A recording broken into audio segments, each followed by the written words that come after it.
ঘূর্ণিঝড় রিমাল গভীর নিম্নচাপে পরিণত হয়েছে, অবস্থান করছে যশোরে। আরও উত্তর পূর্ব দিকে অগ্রসর হয়ে ক্রমশ বৃষ্টিপাত ঝরিয়ে পরিণত হবে স্থল নিম্নচাপ। ঘূর্ণিঝড় রিমালের প্রভাবে বাঁধ ভেঙে জোয়ারে প্লাবিত বিভিন্ন এলাকা, 3 জেলায় 3 জনের মৃত্যু। দেশ জুড়ে চলছে বৃষ্টিপাত।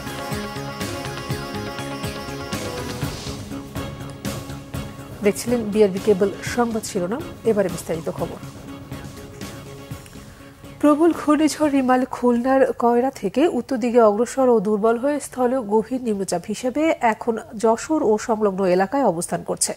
আজ সকাল 10:30টায় আবহাওয়া অফিসের এক ব্রিফিংয়ে এই তথ্য জানানো হয়েছে। এটি আরও উত্তর পূর্ব দিকে অগ্রসর হয়ে ক্রমশ বৃষ্টিপাত ঝরিয়ে স্থল নিম্নচাপে পরিণত হবে। সমুদ্র বন্দরগুলোকে 3 নম্বর স্থানীয় সতর্ক সংকেত দেখিয়ে যেতে বলা হয়েছে।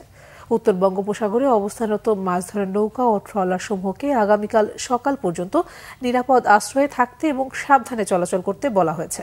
পূর্বাভাসে আরও জানানো হয়েছে, রংপুর, রাজশাহী, ঢাকা, ময়মনসিংহ, খুলনা, বরিশাল, চট্টগ্রাম ও সিলেট বিভাগের অধিকাংশ জায়গায় অস্থায়ীভাবে দমকা থেকে ঝড়ো হাওয়া সহ হালকা থেকে মাঝারি ধরনের বৃষ্টি বা বজ্রসহ বৃষ্টি হতে পারে। সেই সাথে দেশের কোথাও কোথাও মাঝারি ধরনের ভারী থেকে অতি ভারী বর্ষণ হতে পারে। ঘূর্ণিঝড় রিমালের প্রভাবে উপকূলীয় এলাকায় আতঙ্কে রাত কেটেছে এলাকাবাসীর। বাগেরহাটে ঘূর্ণিঝড়ের প্রভাবে নদীতে পানি বেড়ে বিভিন্ন এলাকায় বেড়িবাঁধ ভেঙে লোকালয় প্লাবিত হয়েছে। এছাড়া দেশের উপকূলীয় এলাকাগুলোতে দমকা হাওয়া সহ বৃষ্টিপাত হচ্ছে। বিচ্ছিন্ন রয়েছে বিদ্যুৎ সংযোগও। রবিবার রাতভর বৃষ্টি ও ঝড়ে বাগেরহাটের নদ নদীতে অস্বাভাবিক 3 থেকে 6 ফুট পর্যন্ত পানি বেড়েছে, ফলে বিভিন্ন এলাকায় বেড়িবাঁধ ভেঙে গেছে।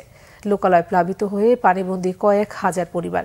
বিভিন্ন এলাকায় তলিয়ে গেছে মাছের ঘেরো, উপড়ে গেছে অসংখ্য গাছপালা। বিদ্যুৎ বিচ্ছিন্ন বাগেরহাট। সাতক্ষীরায় নদীতে ভাটার সময় ঘূর্ণিঝড় রিমাল আঘাত থানায় বড় ধরনের বিপর্যয় থেকে রক্ষা পেল সাতক্ষীরার উপকূলীয় জনপদ। তবে শ্যামনগর ও আশাশুনি উপজেলায় জোয়ারের পানিতে বেড়িবাঁধ উপচে অর্ধ শতাধিক মাছের ঘের তলিয়ে গেছে। ঘূর্ণিঝড়ে উপকূলীয় এলাকায় বেশ কিছু কাঁচা ঘরবাড়িও ধসে গেছে। এছাড়া সাতক্ষীরা মুন্সিগঞ্জ সড়কে একাধিক পয়েন্টে গাছ ভেঙে পড়ায় সড়কে যান চলাচল বন্ধ হয়ে যায়। পরে পুলিশ ও স্থানীয় জনতা ভোরে তা সরিয়ে যোগাযোগ ব্যবস্থা স্বাভাবিক করে। এদিকে ঘূর্ণিঝড় রিমালের প্রভাবে মোংলা উপকূলে রাত থেকেই দমকা হাওয়ার সাথে বৃষ্টি অব্যাহত রয়েছে। তলিয়ে গেছে নিচু এলাকার রাস্তাঘাট, ক্ষতিগ্রস্ত কাঁচা ঘরবাড়ি, তলিয়ে গেছে অনেক মাছের ঘেরো। বিদ্যুৎ নেই অনেক জায়গায়। কক্সবাজারের মহেশখালীতে বেড়িবাঁধ ভেঙে তলিয়েছে নিচু অঞ্চল, পানিবন্দী প্রায় 15,000 মানুষ। নাজুক অবস্থা কুড়িগ্রামের রেল সেবার। 22 লাখ মানুষের জন্য মাত্র একটি লোকাল ও একটি আন্তনগর ট্রেন। ট্রেন দুটিরও রয়েছে শিডিউল বিপর্যয়, টিকিট বিড়ম্বনা সহ নানা অভিযোগ। ভোগান্তির শেষ নেই সাধারণ মানুষের। ট্রেনের সংখ্যা বৃদ্ধি ও সেবার মান বাড়ানোর দাবি পিছিয়ে পড়া এই অঞ্চলের মানুষের। কুড়িগ্রাম প্রতিনিধি শফিকুল ইসলাম বেবুর তথ্য ও চিত্রে ডেস্ক রিপোর্ট। রেলযাত্রায় চরম ভোগান্তিতে কুড়িগ্রামের মানুষ। কর্মসংস্থান, শিক্ষা, চিকিৎসা সহ নানা প্রয়োজনে এই অঞ্চলের মানুষ রাজধানী সহ দেশের বিভিন্ন জেলায় যাতায়াতে ট্রেনকেই পছন্দ করে। কিন্তু জেলায় রয়েছে একটি মাত্র লোকাল ট্রেন, যেটি চলে চিলমারির রমনা থেকে রংপুর পর্যন্ত। একটি আন্তনগর ট্রেন কুড়িগ্রাম এক্সপ্রেস চলে কুড়িগ্রাম স্টেশন থেকে ঢাকা পর্যন্ত। এরও শিডিউল বিপর্যয় আর চরম টিকিট সংকটে দিশেহারা সাধারণ মানুষ। আসন সংখ্যা খুব কম, যার কারণে মানুষ অনেক টাকা দিয়ে বাসে অনেক ভোগান্তি করে ঢাকা যায়। এখানে 5-6টা ট্রেন ছিল প্রায় 90 সালের আগের দিকে, আর এখন মাত্র 2-1টা ট্রেন, সেটাও তার আবার শিডিউল টাইমে আসেনি। যদি 7টা ট্রেন আসে বেলা 2টার সময়, আবার রাতের ট্রেনটা আসে দেখা যায় রাতে 11টার দিকে। আমাদের সিট অ্যালোকেশন হচ্ছে মাত্র হাতে গোনা কয়েকটি, এবং এই কয়েকটি সিট পাওয়ার জন্য, আসন পাওয়ার জন্য ঘন্টার পর ঘন্টা দাঁড়িয়ে থাকতে হয়, এবং সবসময় ট্রেনের এই টিকিটগুলো সাধারণত পাওয়া যায় না। 8টার ট্রেন এসে 12টার সময় মানুষ এখন আর ট্রেনও তাই চলে না, বেচা কিনে এখন নাই। খাজনাও দেওয়ার পাই না, দোকানের অফিসারের গত কয় যে দোকান ভাঙি দেয়, খাজনা দাও, খাজনা দাও। এত মুশকিলত পড়ে গেছি বর্তমানে স্টেশনের। আর আমরা কুড়িগ্রাম জেলার বাসিন্দা হয়েছি, এটা আমাদের বড় বিপদ। আমরা সরকারের কাছে দাবি করি কুড়িগ্রামবাসীকে উঠায় নিয়ে গিয়ে যমুনা সেতুর ওখানে সিরাজগঞ্জ ওই চাটমোহরে বাড়ি করি। নদী বন্দরকে কার্যকর করতে গেলে নৌবন্দর চিলমারি রেল লাগবে, সোনাহাট স্থল বন্দরকে করতে গেলে রেল লাগবে, আমাদের জয়মনিরহাট স্থল বন্দরকে কার্যকর করতে গেলে রেল লাগবে। তো স্বাভাবিকভাবেই রেলের নেটওয়ার্কটা কুড়িগ্রামে খুবই জরুরি। সেবার মান নিয়ে ক্যামেরার সামনে কথা বলতে নারাজ রেলের কর্মকর্তারা। না এখানে আমাদের মানে আমি এন্টাইটেলডই না, আপনি জিনিসটা বুঝেন।